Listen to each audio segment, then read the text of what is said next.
complex data set. Like like we'll see that how over the time a technological development has happened, and that technological development somehow bring this question forward that okay, can human be codified entirely, and can we create a superhuman? And if we create that superhuman, or if we create that super intelligent body, then what will happen to the world? What will happen to us as a human species? And who will be responsible? Who will be accountable? And what are the challenges of bringing this intelligence, like artificially intelligent species? And like there are certainly some challenges like unemployment. There are some there are questions of ethics. There are questions of like morality. And what we do with these senses, we make decisions, whether it be moral or immoral. It's a later matter of concern, and it will come later. But we make decisions, and to make those decisions, we need experiences. So, can we call those experiences as data? Maybe we can call that as a data. If we can codify in like let's say binary numbers, we can call them as a data. So, what happens further? We feel as an intelligent being that okay, we are making our independent decisions. Like let's say going for a cinema, or going for a like deciding like let's say one world leader deciding for a war, or like someone like making this normal decision like whether one should be charitable enough for the poor or not. So these things may feel like okay, these are our independent decisions, but I think there is a caveat to it, is that these decisions are governed by social circumstances and environment in which we live. So it's a simple example, like if you want to go to cinema,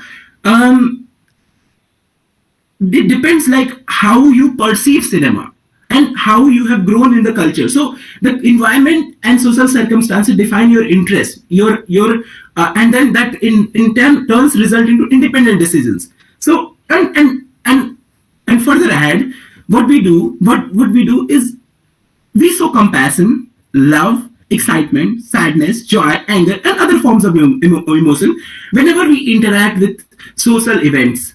And these emotions may result from the synthesis of complex set of experiences. But what is this experience again? It is, isn't it like can we say that okay, this is a information, this is a data, this is a complex set of data? Yeah. Like try to understand this way. There is a child, there is an adult, experienced individual. So both are human one way or another. Let's say not child, let's say like 15-year-old child, and there is a 45-year-old individual, experienced individual. So both individuals are at first they are humans. They will be so called like as a third party spectator. They will be seen as a intelligent species. But what happens? Can a child decide? Can a child or 15-year-old adult, let's say like whether let's say in a family, whether one should like whether we should marry someone or not with someone? Can a child decide? No. But an experienced individual decide. But what makes him experienced?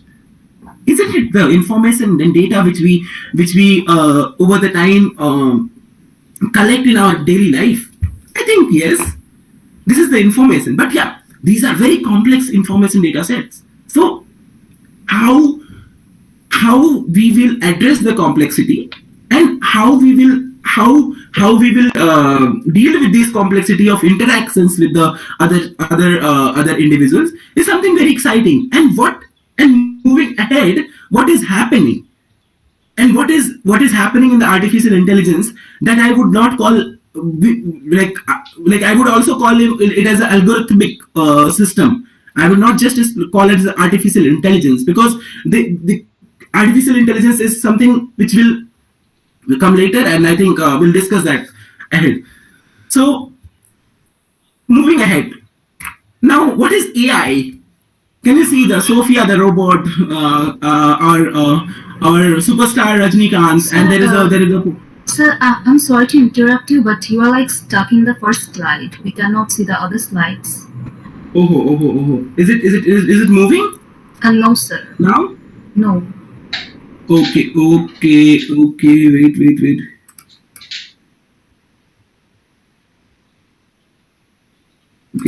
wait. This technology is sometime. Yeah. Now I'm thinking, where is artificial intelligence to solve this problem? But um, wait.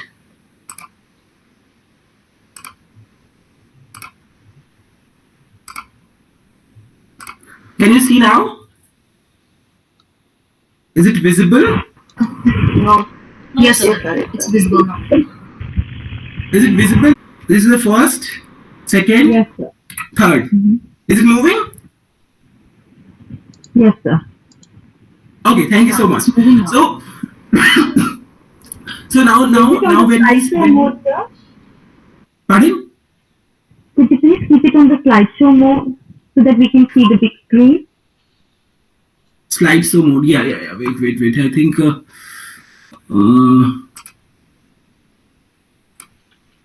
Can you see now? Is it better? Fine, sir. I can zoom in and see. Thank you, sir. No. If it's not better, then I'll improve it. Can you see the slide in the full screen? I can see the next slide as well, sir. You can see the next slide as well. Okay. I think there is some setting issue. Can you see now? I think this is fine for me. No, but we can zoom and adjust a bit. Wait. I'll work it out something. Wait, this is.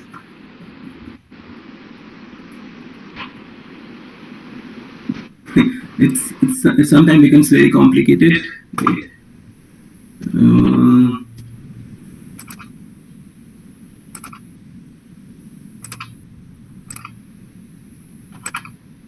Now is it visible? Yes, sir. This is fine. Okay, so what is AI? What we know so far? One question which I would like you all to keep in mind before we discuss before we break this further. What is AI? Is it all data? So yeah, keep this in mind. So like, can you see here? Like there is a robot Sophia. There is a Boston made robot dog. A security robot dog, and there is two imaginary characters. Certainly, like one played by Rajnikant and another played by some other character in some other Marvel Cinematic Universe. So how Russell et al. Defines AI system? It is more or less like same how we have discussed about human being. So he says that any system that perceives its environment and takes actions to maximize its chances of achieving its goal. What we do as a human being, we always perceive our environment. Let's say we go to market, we know what is happening in the market, we go there, we make an independent decisions to buy something. Certainly, that independence and that rationality itself is a matter of question. But apparently, and at the T point of time, that individual is a rational individual. But in the world of AI, the artificial intelligence is defined more or less as the same as we see as a human being. So what happens? So at the beginning, there is something like something small child which is growing up, which does not know how to decide what to buy in a market. But when it get experiences, when it will get data, it will be able to make a decision whether to buy something or not. I think the question here is that how how we are dealing with the complexity, how our machines are dealing with the complexity.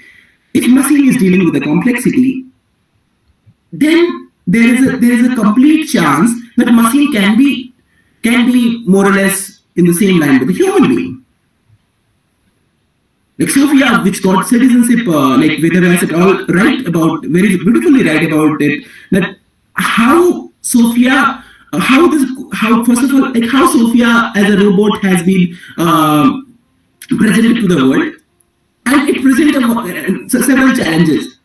But more or less, like in my opinion, Sophia is a child of our own child, of our own collective effort. So we can one way or another see that, okay, the artificial intelligence is moving towards becoming a human, and that is a very objective of artificial intelligence developers. They want it, the objective of artificial intelligence is it wants to solve problem, it wants to reason, it wants to represent knowledge, it wants to plan, learn, process our languages, create perception, and have social intelligence. And in the end, it wants to have general intelligence. Like there is a debate on super intelligence and like all those things, like whether we can have a robot which will be super intelligent. We will see that. Now the question comes, okay, is there like are we combination of a complex data set? So like are we going to evolve in a system where we as a human being will codify it into complex data set and result at the end with this like robot, because it's just codification, right? So one question is, okay, can we codify all basic knowledge that we have? We have codified driving, we have codified playing chess, we have codified flying, we have codified so many things. I think we have codified to extent, like even certainly we haven't not I think no program has reached to an extent which can summarize beautifully summarize a complex research paper. So yeah, we have to go ahead, but we are moving ahead. So if we can codify all, then in maybe in distant future, like machines and human can be seen equal, isn't it? But the question is, at the moment, forget about far future. At the moment, can we call robot winning chess game against human smart? Can we call computer calculating way faster than human? The computer which calculates way faster than human, can we call it as smart? I think one can call it, but what is smartness itself? What do we mean by smartness? So, if solving problem is solving like mathematical problem of like some extent is smartness. Maybe MIT decides to say that, okay, if you solve this problem, you are smart. But in reality, it's not smartness. I think it is just an instrument to judge a person's response. And smartness can be very subjective. Market can decide what is smartness. Country or culture can decide the smartness. So let's say I am so-called smart. I'm a Cambridge student, and I may be smart. But when I let's say I go to, let's say, Jharkhand, in some remote village, if they ask, okay, can you identify some of the medicines, and can you work out something for us? I might not be smart there. So smartness is very subjective. Then what Nick Bostrom argues, it says that, okay, smartness like smart, like machines can be smart. Machine can be smart. Machine can, over the time, machine can achieve smartness. But I am surprised. Like Bostrom has for like highlight more that what do we mean by smartness and in which context? And my dumbness can be smartness in a society, and my smartness can be dumbness in a society. It's a complex issue. So let me give you a thought experiment. So this is taken from MIT Media Lab, where they are trying to decide for the driving car. So this is basically a moral dilemma.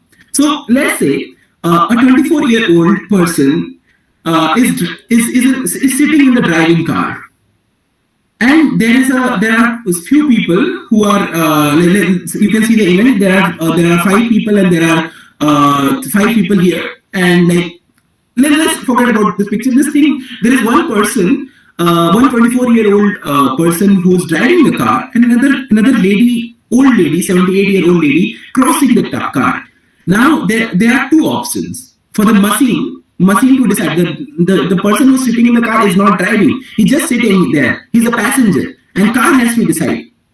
Now car has 2 options: whether it hits the barricade.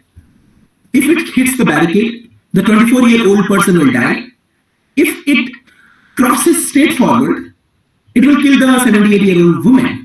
Now the question is, what car should do?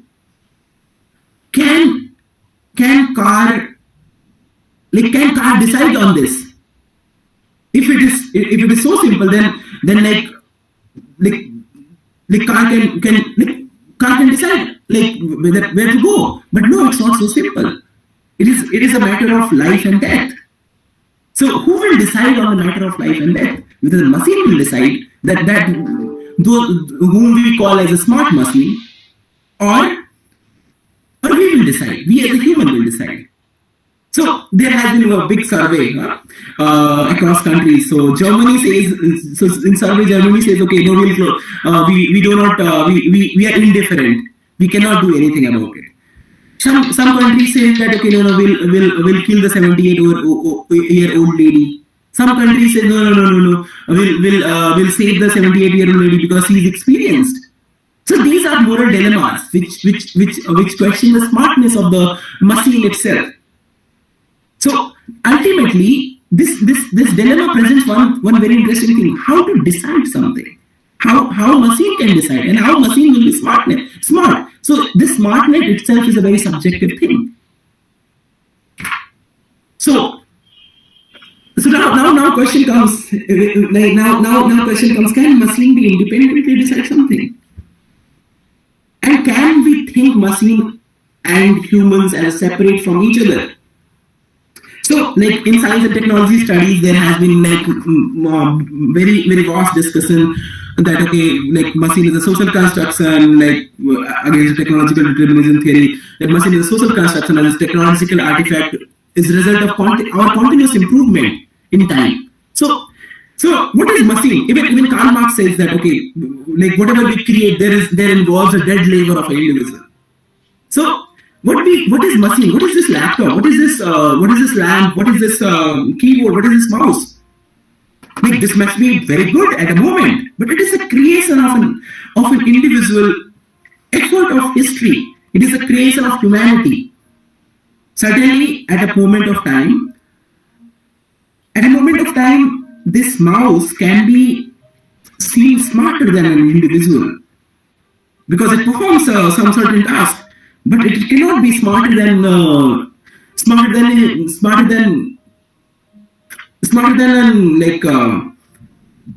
humanity itself, maybe. But the question here is like, can we see them separate? And there we'll see, and with this idea we'll see how non-violence and violence perpetuates in the algorithmic system. So I want to ask, I want you all to think that can we see machine and individual as separate from each other? I think machine and individuals are very much closely intertwined. They are not separate from each other. Because muscling, what do we mean by that? So getting allured towards it, but it is annoying. It is frustrating because you cannot do anything about it. You have to finish your job first. Another interesting thing, I think I'll show it in the image. So one interview says that, okay, when you are going to end your day, Uber says, why don't you work a bit more? Come. Why don't you work a bit more? Come. He's just finishing a ride. He's saying 18 extra pounds for 3 consecutive trips. And he had already declined the trip. So this is a measure which pressures him. It says, okay, you are losing 18 pounds. But he declined the trip just because he could not work. So and this if he takes the trips, three consecutive trips, then he gets the promotion. But at what cost? At the cost of anxiety, stress. Now coming to one very interesting case.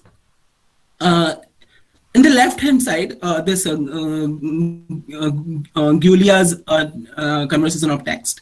So it says, here I am in a rush. Are you able to drive any faster, perhaps? So what are the recommendations? Actually, these haha no are like are not from the Uber. We have they have added this like just to question the Uber. So what Uber recommends, what Uber's algorithm recommends. I have arrived. Okay, got it. I'm on my way. So like there is nothing coming like that. Okay, no, like nothing coming like that. Okay, like this is not right or something. This itself is creating a kind of rush. Now let's see the violence in the communication. In the middle image. So your account has been flagged for fraudulent activities. Like if you read this text, you'll find that no, this is a warning. But at apparent, it says that your account has been flagged for the fraudulent activity. The word use of fraudulent itself is very, very, very much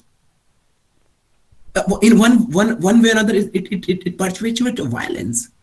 It says that okay, it makes a person criminal without doing crime.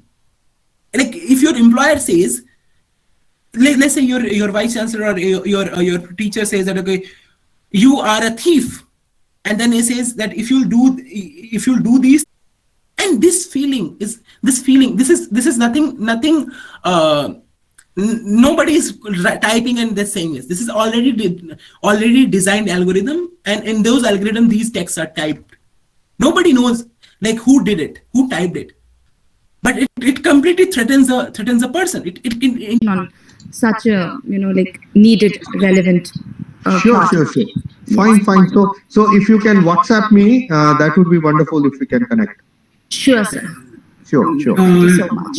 Nevertheless, I wanted to tell everyone that okay, I am a most approachable person. So feel free to write anything. Like my email, I can type in my email, and feel free to message me without any hesitation.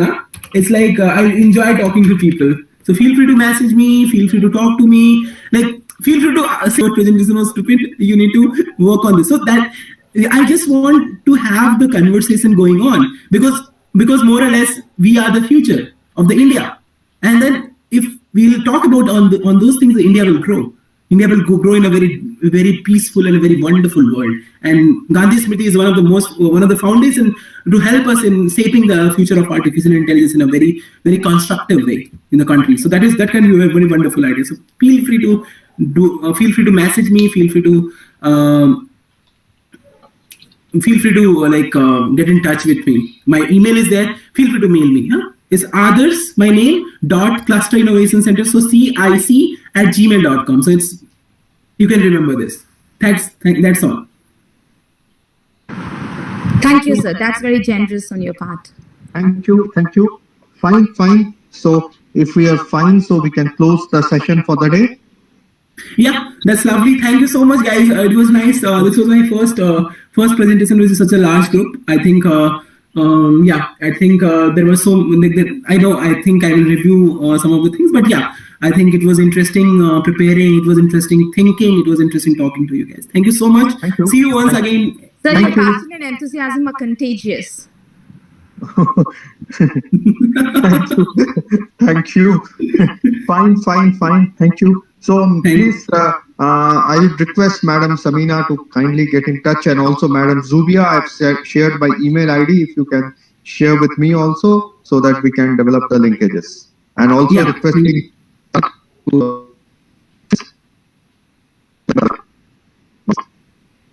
Okay. Bye bye everyone.